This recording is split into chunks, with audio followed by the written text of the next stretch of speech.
Hello दोस्तों। मेरा नाम पवन सैनी है और मैं आज आपको ऑनलाइन रीजनिंग पढ़ाने वाला हूँ।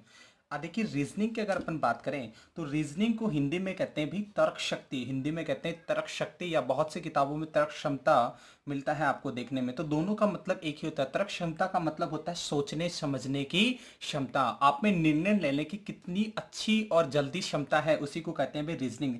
आपने ट्वेल्थ पास करी है, कुछ ग्रेजुएट हैं, कुछ एसएससी की तैयारी कर रहे हैं जो ग्रेजुएट हैं, जो पुलिस की पटवार की तैयारी कर रहे हैं, कुछ टेंथ पास हैं, कुछ आर्मी की तैयारी करने वाले। तो टेंथ क्लास तक की अगर अपन बात करें तो आज तक आपके रीजनिंग नाम का कोई सब्जेक्ट नहीं होता था।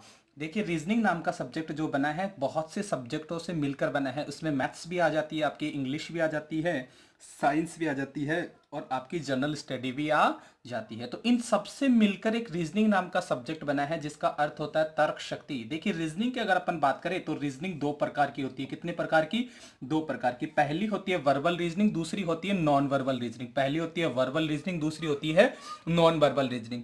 देखिए, वर्बल रीजनिंग को दो भागों में विभाजित किया जाता है। पहला है लॉजिकल रीजनिंग, दूसरा है आपका एनालिटिकल रीजनिंग। पहला है लॉजिकल रीजनिंग, दूसरा है एनालिटिकल रीजनिंग। अगर लॉजिकल रीजनिंग की बात करूं तो इसमें डायरेक्शन एंड डिस्टेंस, दूसरा है सिटिंग अरेंजमेंट, तीसरा है अल्फाबेट, चौथा है ब्लड रेशन। और इससे मिलाकर 10 से भी आगे आगे जिन एग्जाम्स के अपन बात करने वाले हैं उन सभी एग्जाम्स के कॉमन टॉपिक्स इस लॉजिकल रीजनिंग में आते हैं। दूसरा अपन बात करते हैं भाई एनालिटिकल रीजनिंग। एनालिटिकल रीजनिंग में आपके मुख्यतः बैंकिंग में पूछी जाती थी। पहले मेजरली किस में पूछी जाती थी? बैंकिंग में। लेकिन आज जो पटवारी है, पुलिस है, उनमें भी कुछ पार्ट इसका ऐड कर दिया गया है।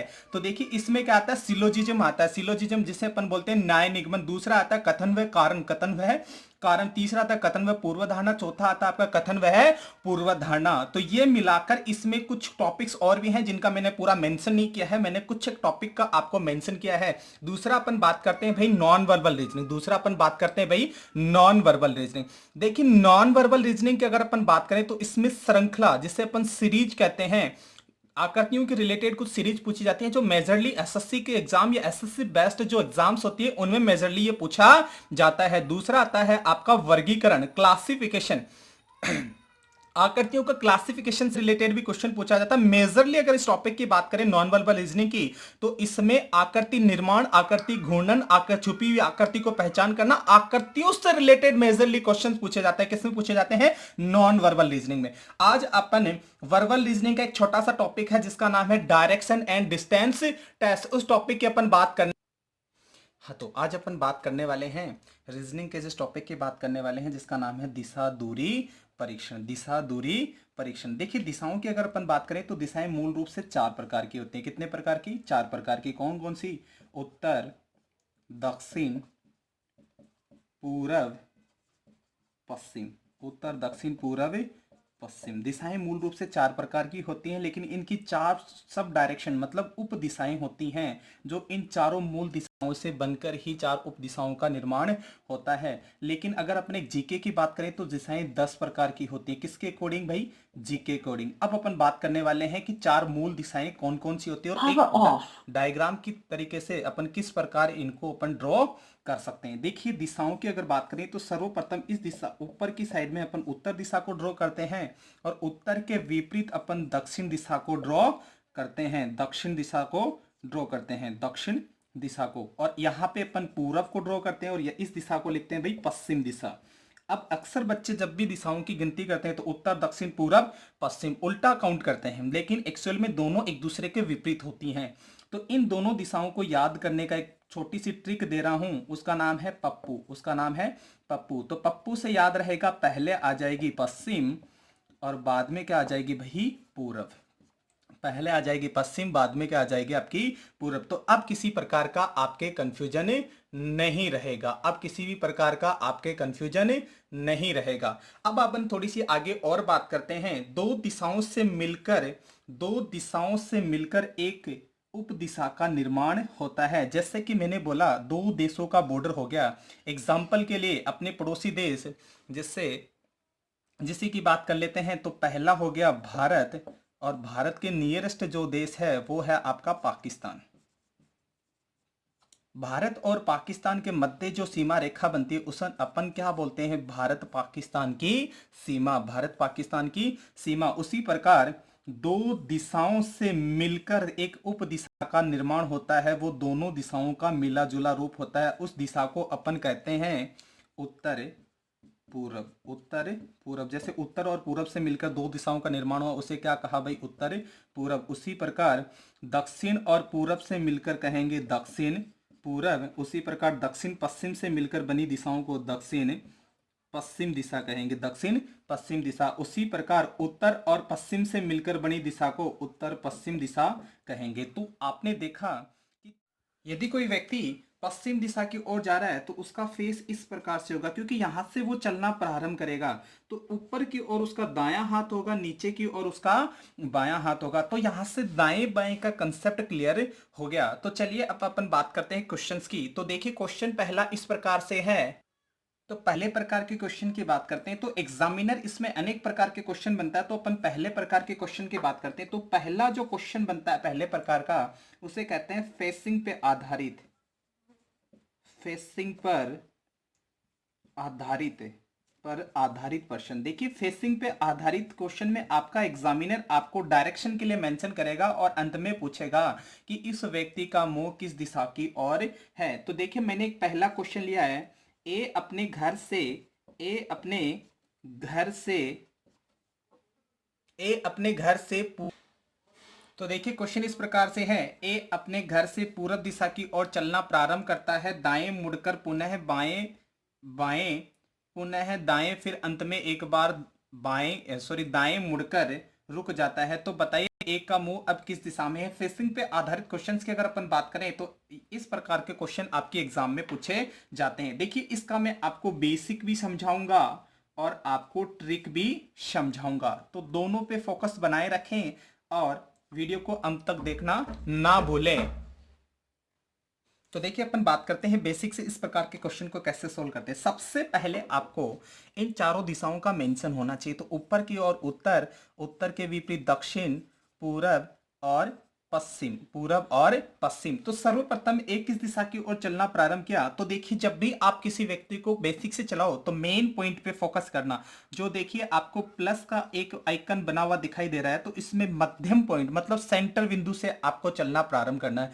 जब आपका एग्जामिनर कहे कि उत्तर की ओर जाना है तो ऊपर की ओर ले जाएंगे, दक्षिण की ओर तो नीचे की ओर, पश्चिम की ओर बोले तो इधर वाली साइड में, पूरब की ओर बोले तो पूरब की ओर में। तो आपका एग्जामिनर कह रहा है कि एक व्यक्ति ए अपने घर से पूरब दिशा की ओर चलना प्रारंभ करता, तो इस पॉइंट से पूरब का मतलब है इस दिशा की ओर चलना प्रारंभ करेगा। तो यहां से चलने के बाद वो दाएं मुड़ता है। तो देखिए पूरब दिशा से दाएं मुड़ेगा तो ऊपर की ओर जाएगा कि नीचे की ओर? नीचे की ओर जाएगा। तो देखिए इस तरफ वो चला जाएगा। फिर पुनः बाएं मुड़ता है। अब देखिए अब उस व्यक्ति का मुंह दक्षिण दिशा की ओर है। किस दिशा की ओर है? दक्षिण दिशा की ओर है। तो दक्षिण से बाएं मुड़ेगा तो मतलब वो पूरब दिशा की ओर जाएगा। किधर जाएगा? पूरब दिशा की ओर जाएगा। फिर पुनः दाएं मुड़ता है। पूरब से एक बार पुनः क्या मुड़ता है? दाएं, तो नीचे की ओर जाएगा और अंत में एक बार और दाएं मुड़ता है। तो एक बार और दाएं मुड़ के किस दिशा में जाएगा? पश्चिम दिशा में। तो आपका क्वेश्चन का आंसर क्या आया भाई? पश्चिम दिशा। अब मैं आपको एक ट्रिक दे रहा हूं, उस ट्रिक को ध्यान से समझना और अच्छे से एग्जाम में आपको बेसिक से क्वेश्चन सॉल्व करोगे तो कहीं ना कहीं आपका टाइम ज्यादा से ज्यादा लगेगा। लेकिन मैं आपको एक ट्रिक दे रहा हूं, इस ट्रिक से आपको कभी भी एग्जाम में क्वेश्चन सॉल्व करने में किसी प्रकार का टाइम नहीं लगेगा। तो देखिए करना क्या है, दाएं और बाएं का क्या लेना है आपको? अंतर लेना है। तो जितनी बार आपका क्वेश्चन दाएं मुड़ने के लिए कहे तो दाईं साइड में लिखो, बाएं मुड़ने के लिए कहे तो बाईं साइड में लिख दो। तो सर्वप्रथम देखिए दायां एक बार, दायां दो बार और अंत में एक बार और। दायां कितनी बार आया भाई? 3 बार। और बायां कितनी बार? 1 बार। तो दोनों का अंतर क्या आया? 2 बार दाएं। 2 बार दाएं, 2 बार दाएं का मतलब होता है भाई विपरीत दिशा। तो देखिए पूरब की विपरीत कौन सी दिशा होती है? पश्चिम दिशा। तो अपने ट्रिक से 2 बार, देखिए पूरब से एक बार दायां मुड़ा तो दक्षिण आएगा, पूरब से एक बार दायां मुड़ा तो कौन सी दिशा आई? दक्षिण, और एक बार और मुड़ा तो कौन सी आई? पश्चिम दिशा। अब यहां से कुछ आपको सिंबल्स या कुछ चीजें बता रहा हूं जिन पे आपको एग्जाम में ध्यान रखना है। तो देखिए आपने एक डायग्राम ड्रॉ किया, उत्तर, दक्षिण, पूरब, पश्चिम। देखिए उत्तर से एक बार दाएं मुड़ा तो कौन सी दिशा आई? पूरब दिशा, और एक बार अगेन दाएं मुड़ा तो कौन सी दिशा आई? दक्षिण दिशा। तो उत्तर की विपरीत दिशा भी कौन सी होती है? दक्षिण। उसी प्रकार उत्तर से एक बार बाएं मुड़ा तो कौन सी दिशा आई? पश्चिम दिशा। और यहां से एक बार और बाएं मुड़ा तो कौन सी दिशा आई? दक्षिण दिशा। तो यहां से पता चल गया, दो बार चाहे दाएं मुड़ जाओ चाहे दो बार बाएं मुड़ जाओ, इसका मतलब क्या होता है बेटा? विपरीत दिशा। क्या मतलब होता है? विपरीत दिशा। उसी प्रकार देखिएगा, उत्तर दिशा से एक बार दाएं मुड़ा तो पूरब दिशा, पूरब से एक बार अगेन दाएं मुड़ा तो कौन सी दिशा आ गई? दक्षिण दिशा। और एक बार यहां से दाएं और मुड़ा तो कौन सी दिशा आ गई? पश्चिम दिशा। तो तीन बार दाएं मुड़ने पे कौन सी दिशा आई? पश्चिम दिशा। और उत्तर दिशा से एक बार बाएं मुड़ने पर भी कौन सी दिशा आती है? पश्चिम दिशा। तो यहां से मुझे एक ट्रिक और मिल गई कि तीन बार दाएं बराबर क्या होता है? एक बार बाएं। उसी प्रकार तीन बार बाएं बराबर होता है एक बार दाएं। तो यहां से कुछ चीजें बता रहा हूं, उन पे आपको एग्जाम में फोकस बना के चलना है। उसी प्रकार थोड़ा सा ध्यान दीजिएगा, चार बार चाहे कोई व्यक्ति दाएं घूम जाए या कोई व्यक्ति चार बार बाएं मुड़ जाए, या कोई व्यक्ति चार बार दाएं मुड़ जाए चाहे चार बार बाएं मुड़ जाए, इसका मतलब होता है समान दिशा। जिस दिशा में व्यक्ति चलना प्रारंभ करता है उसी दिशा की ओर व्यक्ति जाएगा। तो देखिए ध्यान दीजिएगा, उत्तर दिशा का मैं एग्जांपल लेके चल रहा हूं, तो उत्तर से एक बार दायां, दो बार दायां, तीन बार दायां और चौथी बार दाएं लेगा तो किस दिशा में आ जाएगा? वापस उत्तर दिशा की ओर आ जाएगा। तो इस प्रकार से एग्जाम में ध्यान देना है, इस ट्रिक का यूज करके आपको क्वेश्चंस को सॉल्व करना है। देखिए अपन नेक्स्ट क्वेश्चन लेंगे और उस क्वेश्चन में अपन सीधा ट्रिक से क्वेश्चन को सॉल्व करेंगे, बेसिक।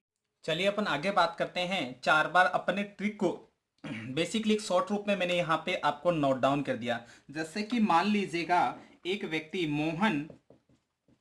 मोहन दक्षिण दिशा की ओर चलना प्रारंभ करता है। मैं शॉर्ट में लेता हूं, मोहन दक्षिण दिशा की ओर चलना प्रारंभ करता है। 22 बार दाएं, 23 बार बाएं, 29 बार दाएं और 30 बार बाएं चलकर रुक जाता है। कहां का जाता है? रुक जाता है। तो अब मोहन का मुंह किस दिशा की ओर होगा? तो सीधा चलिए अपन ट्रिक से बात करेंगे। तो आपको लिखना है दाएं माइनस बाएं। तो सबसे पहले दाएं दाएं को जोड़ लेंगे, बाएं बाएं को जोड़ लेंगे। तो देखिए 22 29, तो यहां से देखिए 9 2 कितना हो गया? 11, 4 रे कितना हो गया? 51 बार तो दाएं, और उसी प्रकार 23 और 30, तो यहां से देखिए कितना हो गया? 53। तो दोनों का अंतर कितना आया? 53 बार बाएं, 51 बार दाएं, तो दोनों का अंतर कितना आया? दोनों का अंतर आया 2 बार बाएं। 2 बार बाएं का मतलब किसी भी दिशा से दो बार चाहे दाएं मुड़ जाओ चाहे बाएं मुड़ जाओ, कौन सी दिशा होती है? विपरीत दिशा। तो मोहन चलना किस दिशा में प्रारंभ किया था? दक्षिण दिशा में। तो दक्षिण की विपरीत दिशा कौन सी होती है भाई? उत्तर दिशा। तो अब मोहन का मुंह किस दिशा में है? उत्तर दिशा में। चलिए नेक्स्ट क्वेश्चन, अपन तीसरे क्वेश्चन की बात करते हैं। तो देखिएगा, पश्चिम दिशा की ओर शाम चलता है, पश्चिम दिशा की ओर शाम चलता है मान लीजिएगा। तो 122 बार दाएं, 30 बार बाएं, 29 बार दाएं, 28 बार दाएं और इसी प्रकार 130 बार अगेन दाएं मुड़कर मोहन शाम चलता है। तो बताओ अब शाम का मुंह किस दिशा में होगा? तो देखिए दोनों का अंतर ले लेंगे, पहले लिखा दायां, बाद में लिख दिया आपने बायां। तो देखिए 122, फिर लिखा आपने 29 के बाद कितना लिखा? 28 के बाद लिखा 130। तो यहां से इनका योग करोगे तो 8 और 9 17, 17 और 2 19, 19 का 9 कैरी कितना? 1 2 4 6, 6 3 9 9 और 10, 9 और 1 10, 10 की 0 कैरी कितना हो गया? 1, और यहाँ से कितना आ गया? 300। तो इन सब का योग कितना आ गया भाई? 309 बार क्या आ गया? दाएं। और यहाँ से बाएं का देखेंगे तो बाएं सिर्फ कितनी बार मुड़ रहा है? 30 बार। तो मैंने यहाँ बाएं लिख दिया 30 बार। तो दोनों का अंतर लेंगे तो देखिए क्या हो गया? 309 माइनस कितना? 30। तो यहां से कितना आ गया? 9, और 10 में से 9 गए 7, यहां से कितना आ गया? 2। अब देखिए आपके पास में कितना है? 279 बार क्या आ गया? दाएं। तो यहां से कंफ्यूजन की स्थिति होगी, 279 बार राइट लेना है। तो ऐसे अगर बेसिक से चलोगे तो इस प्रकार से एग्जाम में क्वेश्चन डेफिनेटली सॉल्व नहीं कर पाओगे। तो देखिए मैं आपको एक छोटी सी ट्रिक मैंने बताई थी कि कोई व्यक्ति 4 बार दाएं मुड़ जाए चाहे बाएं मुड़ जाए, कौन सी दिशा आती है? समान दिशा। कौन सी दिशा आती है? समान दिशा। तो देखिए सम्मान दिशा आती है तो आप क्या करोगे, इसमें 4 का भाग दे लोगे। किसका भाग दे लोगे भाई? 4 का। तो 4 7 कितना होता है? 28। तो यहाँ से 24 लेना पड़ेगा। 4 6 कितना हो गया? 24। यहाँ से कितना बच गया? 3। तो 4 नम कितना होता है? 36। यहाँ से कितना बच गया? 3 बार।